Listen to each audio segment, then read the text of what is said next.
کہ جس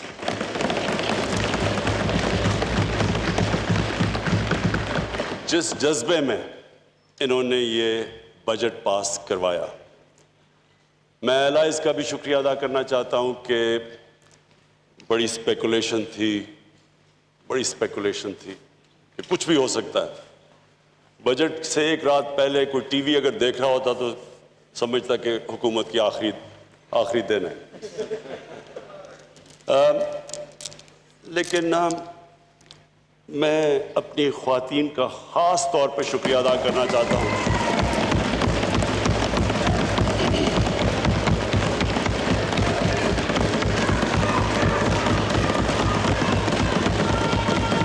اس لیے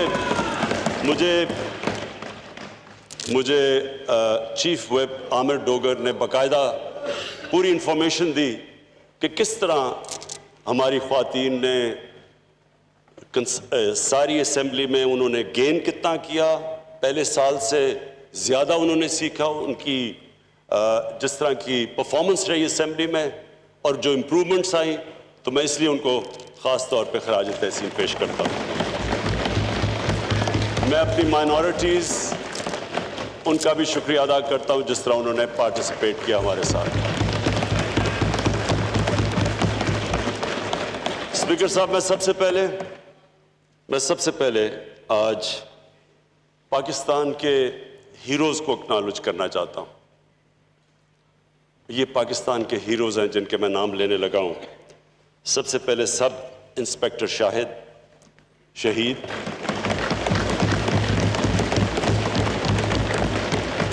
اور سٹاک ایکسچینج کے 3 سیکیورٹی گارڈز افتخار، خدا یار، حسن علی، اور مجھے افسوس سے کہنا پڑتا ہے کہ حسن علی، ان کی جو بہن کو پتہ چلا کہ وہ شہید ہو گئے تو ان کو بھی ہارٹ اٹیک ہوا اور وہ بھی اس دنیا سے نکل گئی۔ تو میں ان کو آج اس لیے خراج تحسین پیش کرتا ہوں کہ یہ بہت بڑا انہوں نے قربانیاں دے کے ہماری سیکیورٹی فورسز نے مقابلہ کر کے ایک بہت بڑا سانیہ جو کہ بڑی پلاننگ سے ہمارا ہمسایہ ملک ہندوستان پاکستان کو ڈی سٹیبلائز کرنے کے لیے انہوں نے بڑا پلان بنایا ہوا تھا۔ یہ بہت زیادہ اسلحہ لے کے آئے تھے۔ ان کا صرف ایک ایم تھا کہ سٹاک ایکسچینج کے اندر جا کے اور وہاں ان کو ہاسٹیج رکھتے، اور جو ایک دفعہ ممبئی میں بہت بڑی دہشت گردی ہوئی تھی، بالکل اسی طرح کا پلان تھا کہ سٹاک ایکسچینج میں بھی یہ وہی کرتے، اسی طرح بے قصور لوگوں کو قتل کرتے اور ایک ملک میں ایک فضا بناتے انسٹیبلٹی کی، انسرٹنٹی کی۔ یہ پلان ہمیں کبھی کوئی شک نہیں کہ یہ ہندوستان سے ہوا ہے۔ پچھلے 2 مہینے سے میری کیبنٹ جانتی ہے، میرے کیبنٹ منسٹرز کے میں نے اپنی کیبنٹ منسٹرز کو بتایا ہوا ہے کہ ہماری جتنی بھی ایجنسیز ہیں ہائی الرٹ پہ تھی۔ ہم نے کم از کم 4 بڑے جو اٹیمپٹس تھے دہشت گردی کے، ان کو ہم نے ہماری ایجنسیز، انٹیلیجنس ایجنسیز کی وجہ سے ہم نے پہلے ان کو پری ایمپٹ کر لیا، اور 2 اسلام آباد کے ارد گرد تھے۔ اس کی پوری ہماری تیاری تھی، اور یہ میں اللہ کا بھی شکر کرتا ہوں کیونکہ جتنی بھی آپ کی تیاری ہو، اس طرح کے کو پوری طرح آپ روک نہیں سکتے۔ ہم سب جانتے ہیں کہ دنیا کی سب سے طاقتور بھی فوج اور ایجنسیز اس طرح کے اٹیکس روک نہیں سکتی، لیکن یہ بہت بڑی ہماری جیت ہوئی ہمارے ملک کی، اور ان شہیدوں کے علاوہ جو ہماری انٹیلیجنس ایجنسیز ہیں آج، میں ان کو بھی آج خراج تحسین پیش کرنا چاہتا ہوں۔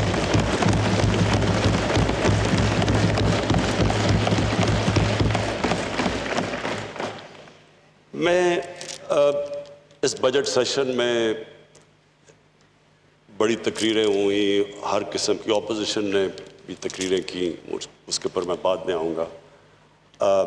اپنی جو میری فائنانس ٹیم تھی، میں جانتا ہوں کہ یہ کتنا مشکل بجٹ تھا۔ سمپلی میں آپ سب کے سامنے رکھتا ہوں کہ ہمارا ہوا کیا کہ ہم نے 5000 ارب روپیہ اکٹھا کرنا تھا، وہ ریوائز ہو کے ہمارا تھوڑا سا نیچے آ گیا 4,900 ارب، یہ ہمارا FBR کا ٹارگٹ تھا، اور اس ٹارگٹ پہ ہم جا رہے تھے۔ 17% کلیکشن ہو رہی تھی، جو کہ 4-5 سال میں سب سے زیادہ کلیکشن تھی۔ جیسے ہی کووڈ آیا اور اس کا جو لاک ڈاؤن کا جو اثرات ہوئے، اب وہ صرف پاکستان ہی نہیں، آپ ساری دنیا میں آپ دیکھ رہے ہیں کہ کس طرح کا دھماکہ ساری دنیا کی اکانومیز کے اوپر کس طرح کے اثرات آئے۔ تو ہماری جو ڈائریکٹ ہمیں نقصان ہوا کہ ہمارا جو ریوائز ٹارگٹ آیا، جو ہم نے 4,900 ارب اکٹھا کرنا تھا، وہ اب آ گیا 3,900 ارب، یعنی 1 ٹریلین روپیہ ہماری شارٹ فال آ گئی۔ یہ اب کی ہے شارٹ فال، یہ سمجھنا ہے آپ نے کہ یہ جو شارٹ فال ہے یہ ابھی تک کی ہے، کیونکہ اس وقت پوری طرح لاک ڈاؤن کا جو امپیکٹ ہے نہ ہم میجر کر سکتے ہیں، نہ دنیا میں کوئی ملک کر سکتا ہے، کیونکہ کبھی اس طرح کی چیز ہوئی نہیں کہ پورا طرح اکانومی بند کر دی جائے، لوگوں کو گھر میں بند کر دیا جائے، اس کا کوئی مثال نہیں ہے۔ تو اس کے جو اثرات ہیں ابھی تک پوری طرح لوگ نہیں سمجھ رہے، اور میں پھر اپنی ٹیم جو ہمیں بڑا تنقید ہوئی کہ جی کنفیوزڈ ہیں، ان کو پتہ نہیں کیا کر رہے ہیں، میں پھر سے اپنی ٹیم کا شکریہ ادا بھی کرتا ہوں اور خراج تحسین اس لیے پیش کرتا ہوں کہ ہم نے وہ لاک ڈاؤن نہیں کیا جو ہمارے پہ پریشر ڈالا جا رہا تھا۔ ہمیں سندھ سے ساری مثالیں آئیں، جی دیکھیں سندھ میں کتنا زبردست لاک ڈاؤن ہو گیا، آپ بھی کریں۔ میں اگر میری بات سنی جاتی، کیونکہ 80th امینڈمنٹ کے بعد صوبائی اٹانومی ہے، وہ اپنے فیصلے کرتے ہیں، میں کبھی بھی پھر بھی وہ بھی لاک ڈاؤن نہ کرتا جو کہ ہم نے کیا۔ میں پھر بھی کوشش کرتا کہ ہماری کنسٹرکشن چلتی رہتی، ہماری چھوٹی دکانیں، چھابڑی والے یہ چلتے رہتے، لیکن کیونکہ وہ ہم یورپ کو دیکھ رہے تھے تو یہاں بھی لوگ یورپ کو دیکھ کے جب انہوں نے لاک ڈاؤن کیا تو یہاں بھی شروع ہو گئے۔ ووہان سٹی کا چائنا میں انہوں نے دیکھا کہ انہوں نے لاک ڈاؤن کیا، یہاں بھی کر دیا۔ لیکن ہمارے جو حالات تھے اسپیکر صاحب، ہمارے حالات پہلے ہی اچھے نہیں تھے، اور جن بھی ملکوں کے اندر غربت ہو اور ڈیلی ویجر ہو اور انفارمل اکانومی ہو، کیونکہ 80% تو ہمارے مزدور ان کی رجسٹریشن ہی نہیں ہے۔ امریکہ جیسے ملک میں بھی لوگ لائنوں میں کھڑے ہو کے کھانا اس لیے لے رہے ہیں کیوں اس کے باوجود کہ وہاں رجسٹرڈ ہیں اور ان کو ان امپلائمنٹ بینیفٹ سیدھے بینک میں جا رہے ہیں، وہاں تو فارمل اکانومی ہے، ہماری 80% انفارمل اکانومی۔ تو ہم کدھر سے ڈھونڈتے کہ یہ جو چھابڑی والے بیچارے، یہ جو سارے غریب لوگ ایک دم بے بس گھروں میں بند ہو گئے، جنہوں نے دہاڑی کما کے اپنے بچوں کا پیٹ پالا تھا، وہ بیچارے گھر بیٹھ گئے۔ اور جب مجھے تنقید ہو رہی تھی کہ جی آپ بھی بند کریں، جس طرح یہ ہندوستان میں ہوا اور یہ جس طرح سندھ میں کیا گیا، تو اسپیکر صاحب لوگوں سے اگر پوچھیں ان دنوں کے اندر، یہ غریب بستیوں میں جب جاتے تھے، گاڑی جب جاتی تھی گاڑی کے اوپر حملہ ہو جاتا تھا، لوگ گاڑی کو اٹیک کر دیتے تھے، بھوکے لوگ تھے بیچارے۔ تو شکر ہے ہم نے یہ پریشر بھی برداشت کیا، فیصلہ بھی کیا کہ ہم نے کنسٹرکشن کھول لیے، اپنی جو SOPs کے ساتھ ہم اکانومی کھولتے رہے، ہم سب سے پہلے تھے اس میں۔ آہستہ آہستہ آج جو دنیا مان گئی ہے کہ صرف ایک ہی طریقہ ہے کووڈ کا مقابلہ کرنا، اور وہ ہے سمارٹ لاک ڈاؤن، آج دنیا یہ ایکسیپٹ کر بیٹھی ہے۔ اور میں پھر سے کہ ہم ماشاءاللہ ہم پہلے تھے، کنفیوژن ہمارے میں نہیں تھی، کنفیوژن انہوں میں تھی جن کو جنہوں نے کبھی پاکستان کے غریب علاقوں میں نہیں کوئی گیا۔ انہوں نے جو لوگ کہہ رہے تھے جی لاک ڈاؤن کرو، انہوں نے کبھی یہاں کچی بستیوں میں نہیں گئے، غریبوں کی بستیوں میں جا کے دیکھے تو صحیح 8 لوگ ایک کمرے میں ہیں، ان کو آپ لاک ڈاؤن کر دیں، جو بیچارے دیہڑی دار تھے وہ کدھر سے اپنے بچوں کا پیٹ پالتے۔ اور ہم بچے، ایک تو ہم نے جلدی کھولا، اور دوسرا میں آج ثانیہ نشتر اور ان کی ٹیم کو اس لیے خراج تحسین پیش کرتا ہوں کہ جس طرح انہوں نے اتنے تھوڑے وقت میں اتنا زیادہ پیسہ اور اتنی شفافیت سے ڈسٹریبیوٹ کیا، کوئی اس کی مثال نہ پاکستان میں ملتی ہے نہ کسی بھی آپ دنیا کے ملک میں دیکھ لیں۔ جدھر انفارمل اکانومی ہے، کوئی اس کی مثال نہیں ملتی، جس کی وجہ سے آج ہمارے اتنے برے حالات نہیں ہیں۔ لیکن اس کا یہ نہیں مطلب کہ آگے ہمارے برے حالات یہ جو لاک ڈاؤن ہے اس کی وجہ سے آئیں گے نہیں، کیونکہ سارا سروس سیکٹر متاثر ہے اس سے۔ مجھے اپنے جو ٹورزم کے اوپر ہمارا سارا علاقہ، ناردرن ایریاز، یہ سارا گلیات، یہ جتنے بھی علاقے گرمیوں میں ٹورزم پہ ریلائی کرتے تھے، وہاں سب ان کے آج برے حالات ہیں۔ ساری دنیا میں ٹورزم کے برے حالات ہیں، لیکن ہمارے یہ جو پہاڑی علاقے تھے وہاں تو صرف لوگ ڈپینڈنٹ گرمیوں کی ٹورزم پہ کرتے تھے۔ تو یہ سارا علاقہ آج متاثر ہے۔ ہمارے پرائیویٹ سکولز، جو چھوٹے پرائیویٹ سکولز، یہ سارے متاثر ہیں۔ ان کے دیہاتوں کے اندر جو چھوٹے چھوٹے سکول ایک دم جب بند کر دیا آپ نے سب کچھ، وہ سارے ٹیچرز بیچارے بے روزگار ہیں، ان کی روزی نہیں ہے۔ یعنی میں جس بڑے بڑوں کی بات نہیں کر رہا، پیسے والے لوگوں کو یہ اتنا فرق نہیں پڑا۔ ہمارے جیسے لوگوں کو آپ گھر میں بند کر دیں، ہمارا کیا جاتا ہے؟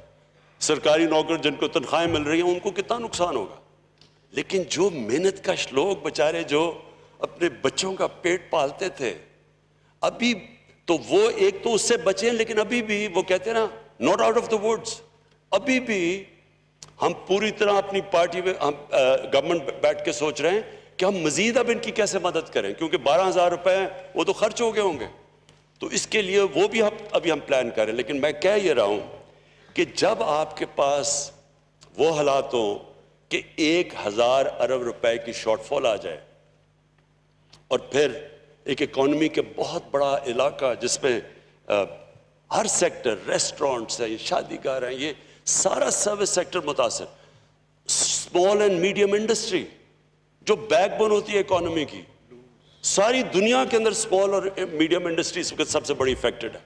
جو چھوٹے چھوٹے کاروبار تھے، اب ان کے پاس ان کی چیزیں نہیں بک رہی، ان کے کاروبار، یعنی ایک بہت بڑا اس وقت جھٹکا پڑا ہوا ہے ہمارے لوگوں کے اوپر، لوگ مشکل میں ہیں۔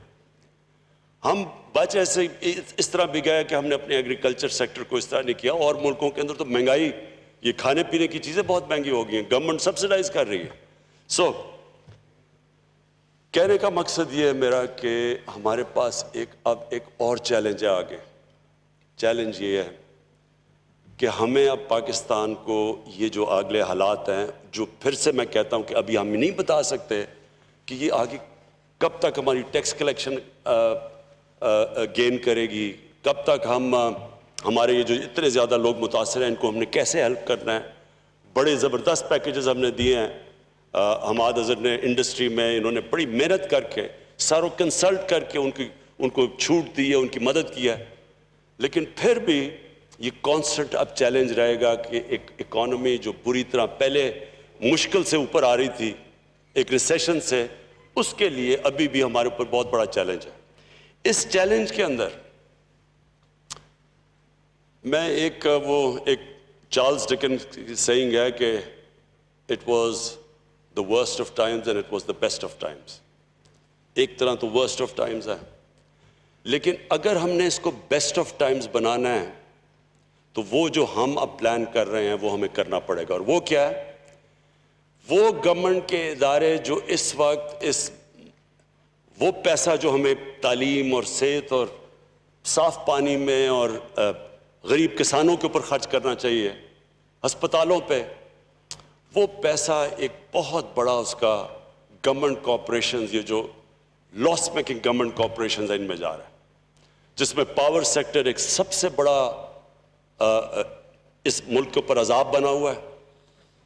اس میں آپ کو یہ بتا دوں کہ میں پھر سے یہ ریپیٹ کرتا ہوں کہ یہ پاور سیکٹر کا جو سارا قرضہ، یہ جو سارے کانٹریکٹ، یہ سارے ہمارے سے پہلے کیا، انہیرٹ کیا ہم، یہ ہمیں ملا ان پچھلی 10 سالوں کے اندر۔ اب وہ اس سیکٹر کو ٹھیک کرنے کے لیے ٹنکرنگ ود دا سسٹم نہیں ہو سکتا، چھوٹے چھوٹے چینجز ہی، اس میں بڑے ڈراسٹک چینجز کرنے پڑیں گے۔ تو میں آج یہاں آپ کو کھڑا ہو کے یہ کہہ رہا ہوں کہ ہم تیار ہیں اب اس ڈراسٹک چینجز کے لیے۔ جب بھی آپ چینجز کریں گے کسی سیکٹر کے اندر، جو لوگ ایک ایک کرپٹ نظام سے فائدہ اٹھاتے ہیں جن کو سٹیٹس کو کہتا ہے وہ ریزسٹ کرے گا. لیکن اس گورنمنٹ کی اب وہ ہمارے پاس چوائس نہیں رہ گئی کہ ہم جب بھی ہم چینج کریں گے. مثلا پی آئی اے میں اب پی آئی اے کے اندر دیکھیں یہ جو ہوا ہے, یہ جو چیزیں سامنے آئی ہیں, یہ وہ ایئر لائن تھی جو دنیا کی ہماری زندگی میں دنیا کی ٹاپ ایئر لائن تھی. فخر ہوتا تھا پی آئی اے میں جا کے. تو یہ ایسے نہیں پہنچی ادھر, اس کے اندر باقاعدہ مافیاز بیٹھے ہوئے ہیں. پتہ نہیں سرور خان نے آپ کو اس اپنی تقریر میں بتایا نہیں. اسپیکر صاحب 11 سالوں کے اندر 10 چیف ایگزیکٹو پی آئی اے کے ہٹائے گئے ہیں. پی آئی اے کے اندر سے کیسز کر کے ان کو ہٹایا گیا. 10 چیف ایگزیکٹو 11 سالوں میں. ہم نے جو یہ جو ابھی جو ہمارے چیئرمین ہیں اس وقت پی آئی اے کے, 5 مہینے انہوں نے کیس کر کے ان کو گھر بٹھا دیا جب فائنلی کیس جیتا گیا. یعنی میں سمپلی بات کرتا ہوں, کون سا دنیا کا ادارہ چل سکتا ہے جدھر 11 سالوں میں 10 ان کے ہیڈز بدل جائیں. آپ نے اگر میں کیونکہ میرا تجربہ ہے, ایک کرکٹ ٹیم کو بھی تباہ کرنا ہو, اس کے 10 کیپٹن بدل دے 11 سال میں, وہی بیٹھ جائے گی. کوئی بھی دنیا میں ادارہ نہیں چل سکتا. تو یہ پورے مافیاز بیٹھے ہیں, اور ان کو میں آج اپنی قوم کے سامنے کہہ رہا ہوں کہ جب تک ہم اب یہ ریفارم نہیں کریں گے, یہ پاکستان کی ناگزیر ہو چکی ہیں. یہ ہمارے لیے اب آپشن نہیں ہے کہ فلانا سٹرائک کر دے گا جی, وہ فلانے مل کے آپ کے آ جائیں گے جی, گھر آ جائیں گے جی, آپ مان جائیں باتیں. یا یہ ملک جدھر آج ہے, ہمیں یہ ریفارم سارے ادارے, اور میں اداروں کا بات یعنی پاور سیکٹر کے اندر جو ادارے ہیں, پی آئی اے, ریلویز, یہ سارے لاسز ہیں. سٹیل مل کا 8 ارب روپیہ سٹیل مل میں سرپلس پڑا تھا 2008 میں. یہ بڑا کارنامہ ہے کہ اس کے اوپر آج 250 ارب روپے کا قرضہ چڑھ چکا ہے. پچھلے ہم جب سے بند پڑی ہے سٹیل مل, جو کہ نون لیگ کے دور میں تھی, ہم نے 34 ارب صرف بند سٹیل مل میں سیلریز میں دے چکے ہیں. 9,000 لوگوں کو ایک بند مل میں رکھنے کے لیے 34 ارب روپیہ. ایک وہ قوم جس کے پاس پہلے قرضوں پہ ہم گزارا کر رہے ہیں, پہلے سود دے رہے ہیں. سود یہ کہ یہ پھر سے میں ریپیٹ کرتا ہوں, ہمیں جب گورنمنٹ ملی تو پہلے سال جتنا ہم نے ٹیکس اکٹھا کیا 4,000 ارب, 2,000 ارب اس میں سے سود دینا پڑا جو پچھلی گورنمنٹ نے قرضے لیے ہوئے تھے. تو اس مقروض ملک کے اندر آپ یہ سوچیں کہ ہم یہ اربوں روپیہ دے رہے ہیں بند مل پہ, اور پھر وہی کھڑے وہ جنہوں نے اس مل کا, جس پیپلز پارٹی کے دور میں اس کا 8 ارب سرپلس سے جو اس کا دیوالیہ نکلا تھا, وہ آگے سے کہہ رہے ہیں جی مزدوروں کو نہیں اٹھا رہا, کیونکہ انہوں نے اندر گھسائے ہوئے ہیں. پولیٹیکل بھرتیاں کر کے ان کو تباہ کیا, پی آئی اے کو تباہ کیا, اس کو کیا, پاور سیکٹر کو کیا. اب یا تو ہم ریفارم ہوں, یہاں میں آج ساری اپنی قوم کے سامنے کہہ رہا ہوں کہ جب تک ہم اب ان اداروں کو ٹھیک نہیں کرتے اور ان کے اندر جو مافیاز بیٹھے ہیں ان کو ٹیک آن نہیں کرتے, ہم بجائے بیسٹ آف ٹائمز اگر ہم نے ٹھیک کر دیا تو یہ ہمارے بہترین ٹائم آ جائے گا, آگے اچھا وقت ہے. اگر نہیں کرتے اب یہ کمپاؤنڈ کرے گا, یہ اور ہمیں نیچے لے جائے گا. کہنے کا مقصد یہ کہ جیسے ہم چل رہے تھے ویسے اب آگے نہیں چل سکتے. یا ہم ریفارم کریں گے اور یا پھر ہم ایک برے وقت کا سامنا کریں گے. میں بھولا نہیں چاہتا, کیونکہ لاسٹ ٹائم میرے دل میں مینشن کرنا چاہتا تھا اس چیز کو. کارٹلز, مونوپلیز بنی ہوئی ہیں. ایک تو مافیاز بیٹھے ہوئے ہیں اداروں کے اندر, ایک بڑے بڑے کارٹلز بنے ہوئے ہیں جس طرح کا شوگر کارٹل. اب شوگر کارٹل, اس کے اندر جتنی بھی چیزیں سامنے آئی انکوائری کے اندر, اس میں کیا نظر آ رہا ہے کہ تھوڑے سے لوگ پیسہ بنا رہے ہیں, یعنی ونڈ فال پروفٹس بنا رہے ہیں. میں پھر واضح کر دوں کہ یہ ملک کی فیوچر ہے, ہم انڈسٹریلائز کریں. اس ملک کی فیوچر ہے کہ ہم اپنی بزنسز کو پروموٹ کریں. اس ملک کی فیوچر ہے اپنے ایگریکلچر کو پروموٹ کریں. ہم چاہتے ہیں کہ پیسے بنائے جائیں, ہمارا کسان پیسہ بنائے, ہماری بزنسز پیسے بنائیں, ہماری انڈسٹری پیسہ بنائے, لیکن وہ ایک معاشرے کے اندر اپنا فرض تو پورا کریں, ٹیکس تو دیں. جب آپ پیسے بناتے ہیں, معاشرہ چلتا ہے. ساری دنیا کے اندر جو کامیاب معاشرے ہیں وہ چلتے ہیں کہ لوگ پیسہ بناتے ہیں, وہ ٹیکس دیتے ہیں, وہ ٹیکس آپ اپنی عوام پہ خرچ کرتے ہیں, ان کی تعلیم پہ, صحت پہ. اس طرح ایک معاشرہ چلتا ہے. جو مدینہ کی ریاست کی میں بات کرتا تھا, اس سرکار مدینہ پہلی دفعہ دنیا کی تاریخ میں انہوں نے جو زکوٰۃ کا سسٹم نکالا, پیسے والے لوگ سے اکٹھا کرتے تھے اور نچلے لوگوں کے اوپر خرچ کرتے تھے. یہ آج سارے یورپ میں ویلفیئر سٹیٹس اس کے اوپر بیسڈ ہے. ہم یہاں کیا کر رہے ہیں, ریکارڈ پروفٹس, 29 ارب روپے کی سبسڈی 4 سال میں لے کے ساری شوگر مل انڈسٹری 9 ارب روپے کا ٹیکس دیتی ہے. اس کے علاوہ مہنگی چینی, لوگوں کو مہنگی چینی مل رہی ہے. اس کے علاوہ ساری جو ریگولیٹرز تھے جن کا کام یہ روکنا تھا, چیک کرنا تھا, اس کو کارٹلائزیشن کو چیک وہ ساتھ ملے ہوئے تھے. ان کے ایف بی آر کے لوگ ساتھ ملے ہوئے ہیں, کمپٹیشن کمیشن کے لوگ ان کے ساتھ ملے ہوئے ہیں. کمپلیسٹی تھی. اور لوٹ کون رہے ہیں, کس کو لوٹ رہے ہیں؟ پاکستانی گورنمنٹ کو اور پاکستانی عوام کو اور بیچارے ہمارے کسان کو. یہ اسپیکر صاحب ہر جگہ ہو رہا ہے, اور یہ ہماری گورنمنٹ کی مشن ہے. ہماری مشن یہ ہے کہ ہم نے اس ملک میں, جب ہم کہتے ہیں انصاف کا نظام, عدل اور انصاف, وہ مطلب ہی یہ ہوتا ہے کہ جو محنت کرتا ہے وہ پیسہ بنائے, لیکن اپنا عوام اپنا جو شیئر ہے وہ دے, تاکہ ہم نچلے سے لوگوں کے اوپر خرچ کر کے اوپر اٹھا دیں. وہ تو کبھی بھی ملک اوپر نہیں جا سکتا کہ چھوٹا سا طبقہ امیر ہوتا رہا اور باقی بیچاری عوام آپ بھوکا ننگا رکھیں. کوئی بھی آج تک ملک ترقی نہیں کر سکا. تو یہ سارے کارٹلز, ان سب کو میری یہ مشن ہے کہ ہم ان ساروں کو قانون کے نیچے لے کے آئیں گے.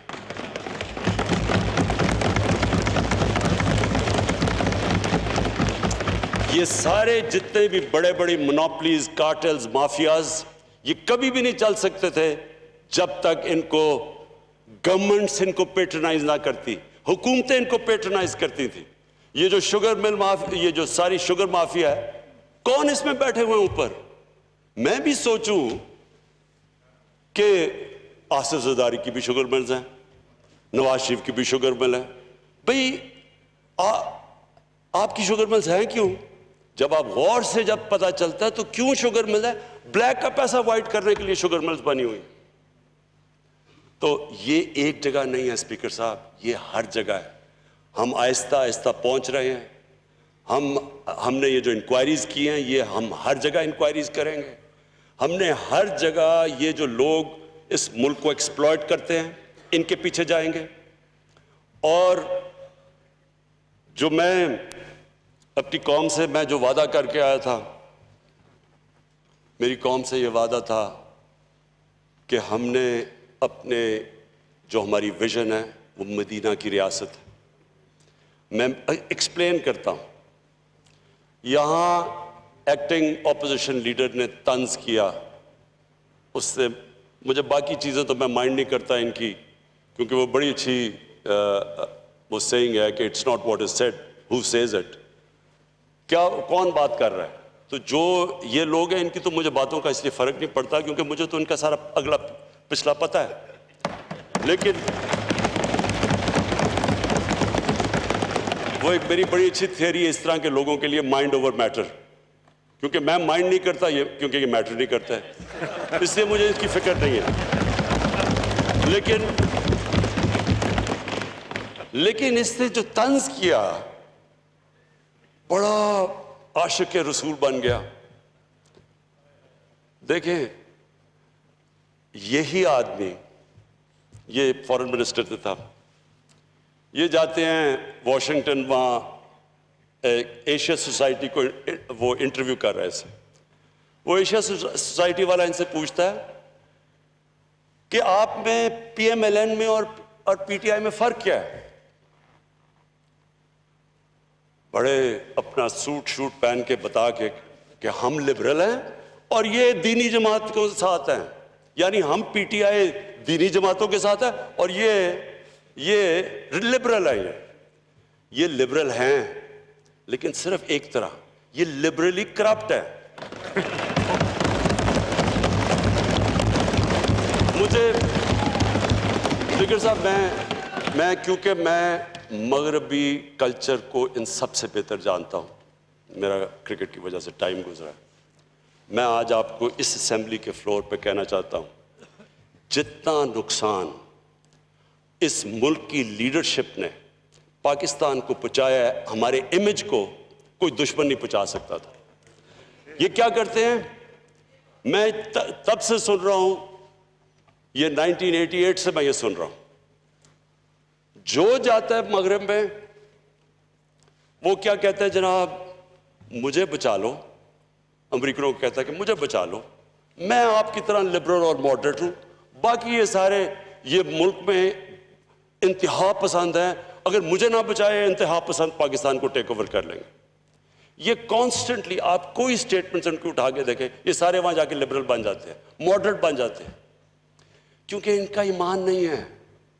میں جتنی آپ ایک میری اسٹیٹمنٹ اٹھا کے دیکھ لیں، واشنگٹن میں، ڈیووس میں، نیو یارک میں، یونائٹڈ نیشنز جنرل اسمبلی میں نے ہر جگہ کہا کہ میری ویژن ہے پاکستان کو ایک مدینہ کی ریاست کے اصولوں پہ کھڑا کرنا.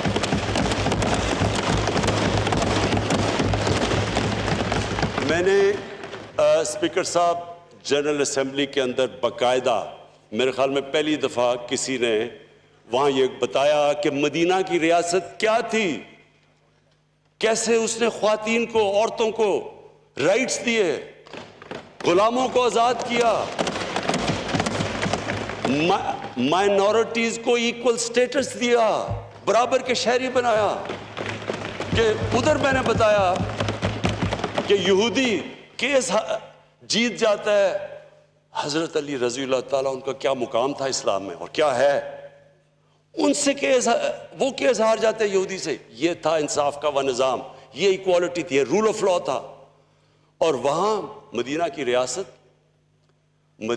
ریاست کی سب سے بڑی چیز یہ تھی کہ انسانیت تھی، وہاں پہلی ویلفیئر سٹیٹ تھی. آخری خطبے میں ہمارے نبی محمد صلی اللہ علیہ وآلہ وسلم آخری خطبے پہ کھڑے ہو کے کہتے ہیں کہ سب انسان برابر ہیں، کوئی ریس، جو بھی مرضی آپ کا رنگ ہو، سب انسان حضرت آدم کی اولاد ہے. آج آپ امریکہ میں دیکھیں جو بیچارے افریقن امریکن سے جس طرح بیچارے وہ سڑکوں پہ نکلے ہوئے ہیں، آج تک ان کو وہ نہیں کیا جو 1500 سال پہلے ہمارے نبی صلی اللہ علیہ وسلم نے ریسزم کے خلاف بات کی تھی. ایک ماڈرن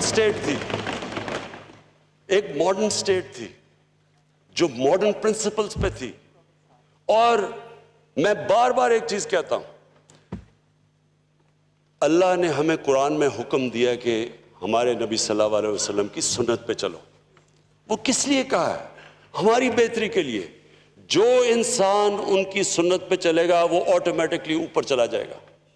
اور جو قوم مدینہ کی ریاست پہ اصولوں پہ چلے گی وہ اٹھ جائے گی، چاہے وہ مسلمان نہ بھی ہوں. آج جو محمد عبدو نے، ایک بہت بڑا ایک اسکالر تھا، وہ جب یورپ گیا پہلی دفعہ آج سے 100 سال پہلے، تو جب وہ واپس آیا مصر میں، تو اس نے بڑی زبردست بات کی.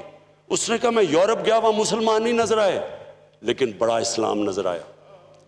اور واپس آ کے کہتا مصر میں کہ یہاں مسلمان تو بہت ہے، مجھے بڑا کم اسلام نظر آ رہا ہے. جو ان کی سنت پہ چلے گا اللہ تو اس کو مانتا ہے. جو انسانیت ہوگی، جس معاشرے میں انصاف ہوگا، جس میں میرٹ ہوگی، جس کے اندر انسانوں کو برابر کا سمجھا جائے گا، وہ معاشرہ دنیا میں اوپر چلا جائے گا. اور آج آپ نے اگر اسکینڈینیوین، جو میں نے جا کے دیکھا اسکینڈینیوین ممالک میں، آپ دیکھیں گے کہ وہاں کس طرح کی ان کی کتنے وہ قریب ہیں مدینہ کی ریاست کے اور ہم کتنے دور ہیں اس سے. جو مجھے جو میرا آخری پوائنٹ سے پہلے میں صرف آج سب اس ہال کے سامنے اکنالج کرنا چاہتا ہوں جو پاکستان کے ہیلتھ ورکرز ہیں، ہمارے ڈاکٹرز ہیں، جتنی وہ فرنٹ لائن میں محنت کر رہے ہیں.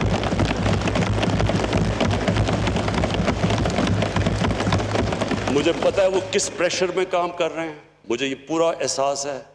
ہم تو انشاءاللہ ہماری گورنمنٹ کا پوری طرح ہم جو کر سکتے ہیں ان کے لیے بیکنگ کریں گے, لیکن ان کو اصل میں تو ان کو ریوارڈ اللہ دے گا, کیونکہ یہ جہاد ہے, یہ اصل جہاد ہے جو وہ آج پاکستان کے ہاسپٹل میں کر رہے ہیں. میرا آخری پوائنٹ اسپیکر صاحب وہ یہ کہ دیکھیں, جو مدینہ کی ریاست میں ہمارے نبی صلی اللہ علیہ وآلہ وسلم نے کیا, انہوں نے لوگوں کی اخلاقیات اٹھا دی, انہوں نے لوگوں کا جو مورل سٹینڈرڈز تھے وہ اٹھا کے اوپر لے گئے. وہی قوم تھی وہ بدل گئی, انہوں نے اپنی مثال سے لوگوں کو چینج کر دیا. قرآن کی آیت ہے کہ میں کبھی کسی قوم کی حالت نہیں بدلتا جب تک وہ قوم خود اپنی حالت بدلنے کی کوشش نہ کرے. انہوں نے جو ان کا کیریکٹر تھا اس سے اپنی مثال سے قوم کو بدلا. جو وہ قوم بنی, انڈونیشیا اور ملیشیا کے اندر کوئی مسلمان فوج نہیں گئی, صرف مسلمان تاجر گئے, کئی صوفی حضرات گئے. ان کے کیریکٹر کو دیکھ کے لوگ مسلمان ہو گئے. ان کے کیریکٹر ایسے تھے کہ وہ ناپ تول میں کوئی خیانت نہیں کرتے تھے, وہ کوئی کسی قسم کا دھوکہ نہیں دیتے تھے. وہ کیریکٹر ایسا تھا کہ لوگ متاثر ہو کے اسلام قبول کیا. پاکستان میں جو سب سے زیادہ ظلم کیا ہے یہ 30 سال کی پالیٹکس میں, انہوں نے ہماری موریلٹی ختم کر دی, انہوں نے ہماری اخلاقیات ختم کر دی. اور میں اس آدمی کی اب بات کرتا ہوں جو یہاں اپنے آپ کو ڈیموکریٹ کہتا ہے. یہاں نواز شریف تقریر کر رہا تھا, یہ ادھر بیٹھا ہوا تھا. نواز شریف اپنی تقریر میں کہتا ہے یہ ہیں وہ دستاویزات جو بتائیں گے کہ لندن کے فلیٹس کدھر سے خریدے گئے. پینما میں پکڑے گئے, ان کے نام آ گیا ان کا, اسے پہلے تو مانتے نہیں تھے, اب انہوں نے بتانا تھا کہ پیسہ آیا کدھر سے. یہاں اسمبلی میں یہ ہیں وہ دستاویزات. اس کی بدقسمتی نواز شریف کی, اس کو کیا پتا تھا کہ اس نے سپریم کورٹ میں چلے جانا ہے. اور وہ میں اپنی پارٹی کو خاص داد دیتا ہوں کہ ہماری موومنٹ کی وجہ سے وہ سپریم کورٹ پہنچے. اب جب سپریم کورٹ پہنچ گئے تو پتا چلا کہ یہ دستاویز تو فیک تھے, یہ تو جعلی تھے, اور سپریم کورٹ میں پکڑے جانا تھا. تو سپریم کورٹ میں ایک اور جعلی چیز آ گئی, قطری خط آ گیا. جو آدمی اس طرح جھوٹ بولے, ملک کا سربراہ وہ جھوٹ بولے, اور یہ صاحب یہاں بیٹھ کے کہتے ہیں میاں صاحب فکر نہ کریں لوگ پینما کو بھول جائیں گے تھوڑی دیر کے بعد. یعنی قوم کا پیسہ چوری کر کے ملک کا سربراہ باہر لے کے جا رہا ہے. جو پیسہ غریبوں کا, جو اسکولوں پہ ہسپتالوں پہ خرچ ہونا ہے, وہ ملک کا پرائم منسٹر چوری کر کے باہر لے کے جا رہا ہے. اور یہ صاحب یہ جو اپنے آپ کو ڈیموکریٹ کہتے ہیں کہ میاں صاحب فکر نہ کریں, آپ جتنا مرضی لوٹیں ہم آپ کے ساتھ کھڑے ہیں.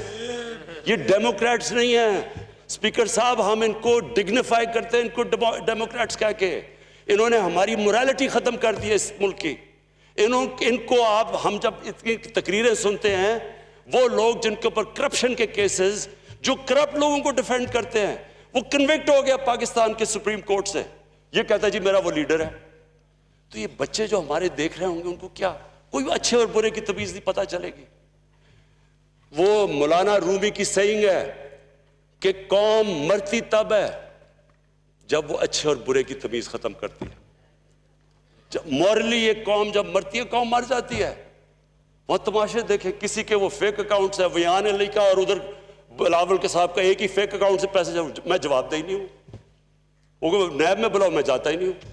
یا اور دیکھیں, ایک 22 کروڑ کا ملک کا پرائم منسٹر ایک نوکری کر رہا ہے کسی دبئی کی کمپنی کے لیے.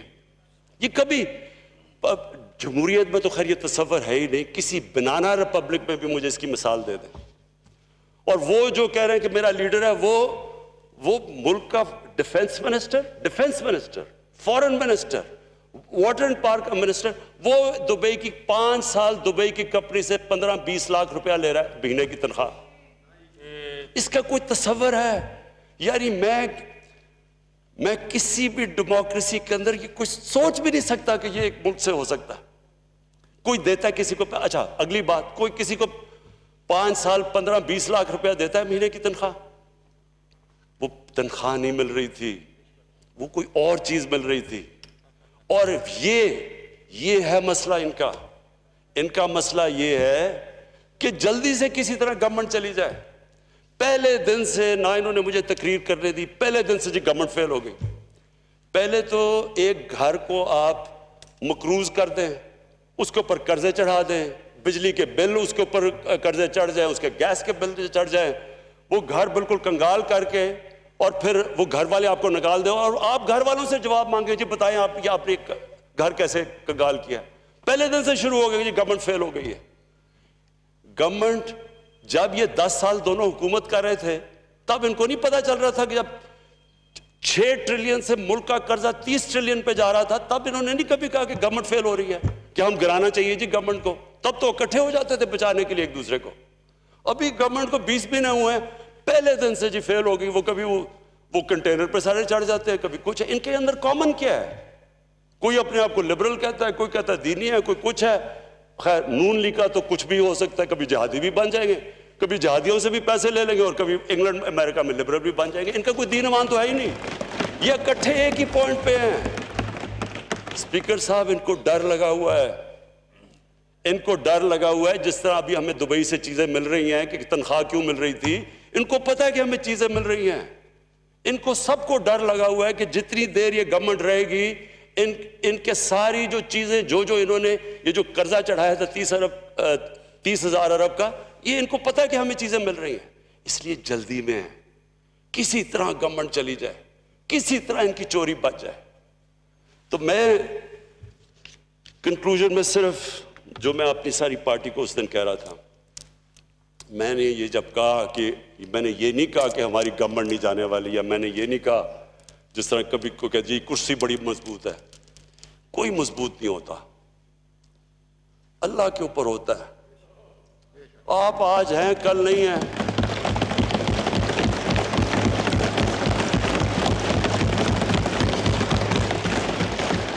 اسپیکر صاحب میں اپنے گھر میں رہتا ہوں, سارے اپنے خرچے برداشت کرتا ہوں سوائے ٹریول کے اور سیکیورٹی کے جو کہ میں نہیں کر سکتا. اس کے علاوہ سارے میرے خرچے سب کچھ میں اس لیے کرتا ہوں کہ مجھے کبھی فکر نہ ہو اپنی کرسی چھوڑنے کی. کبھی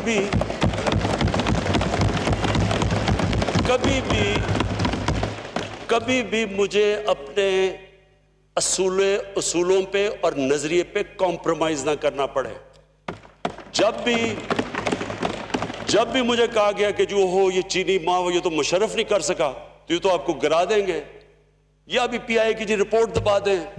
سوچیں, میں کہتے پی آئی کی رپورٹ دبا دو, یعنی آپ اگر فیک نہیں یہ پبلش کرتے کہ یہ لوگوں کے فیک لائسنسز ہیں, یعنی لوگوں کی جانوں خطرے میں. اگر کوئی آپ کو پتا ہو رپورٹ میں کہ فیک لائسنس ہے اور آپ نہ کریں, کوئی کریش ہو جائے تو خون تو میرے ہاتھوں پہ ہے, ہم ساری قوم کے اوپر ہے. تو کبھی بھی, اور میرے ینگ پارلیمنٹیرینز کو میں یہ کہنا چاہتا ہوں کہ کبھی بھی آپ کو اپنی کرسی چھوڑنے سے گھبرانا نہیں چاہیے, کبھی ڈر نہیں ہونا چاہیے.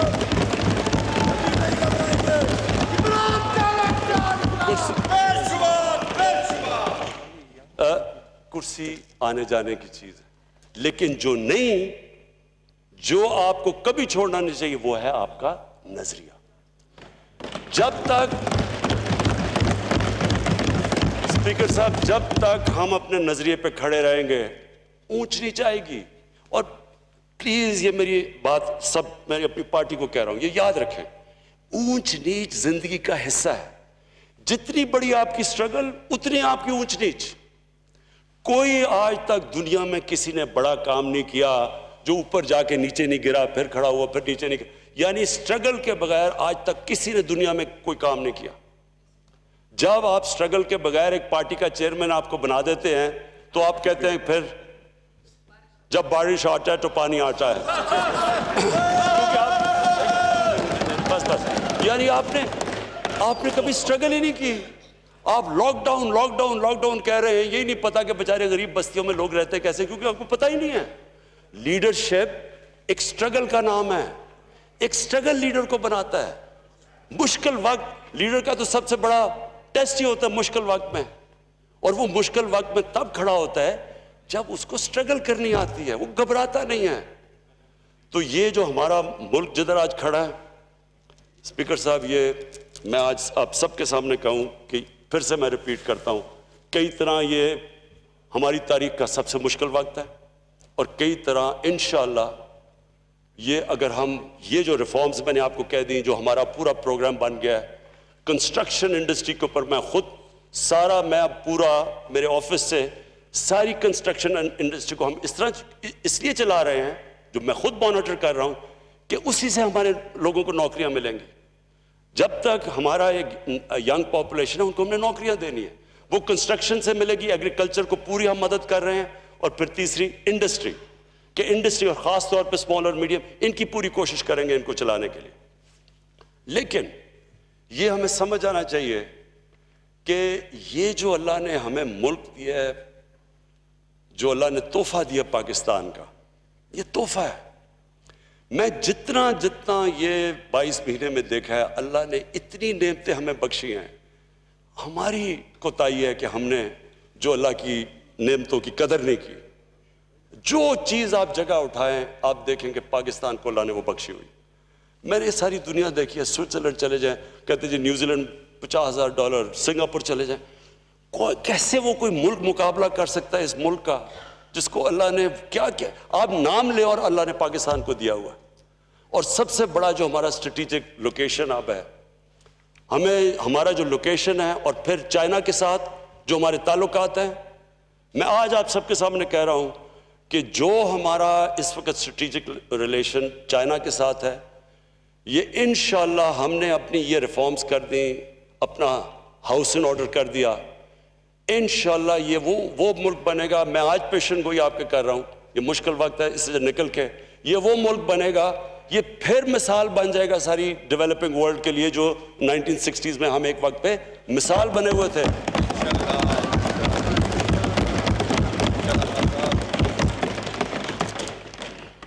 میں پھر سے یہ آپ کو سب کو یہ کہہ دوں کہ کبھی بھی اس ہماری جماعت کو, ہماری گورنمنٹ کو کوئی نہیں کرا سکتا جب تک کہ ہم اپنے نظریے پہ کھڑے رہیں, اپنے پرنسپل پہ.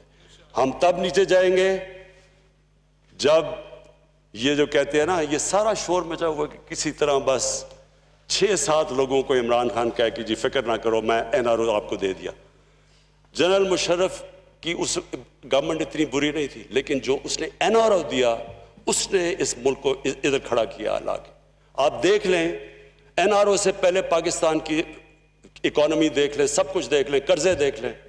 وہ جو 2 NRO دیے انہوں نے, اس کے بعد جو 10 سال میں ملک لوٹا گیا, وہ یہی چاہ رہے ہیں میرے سے کہ کسی طرح عمران کے اوپر پریشر ڈلوا کے, کسی طرح -1 کروا کے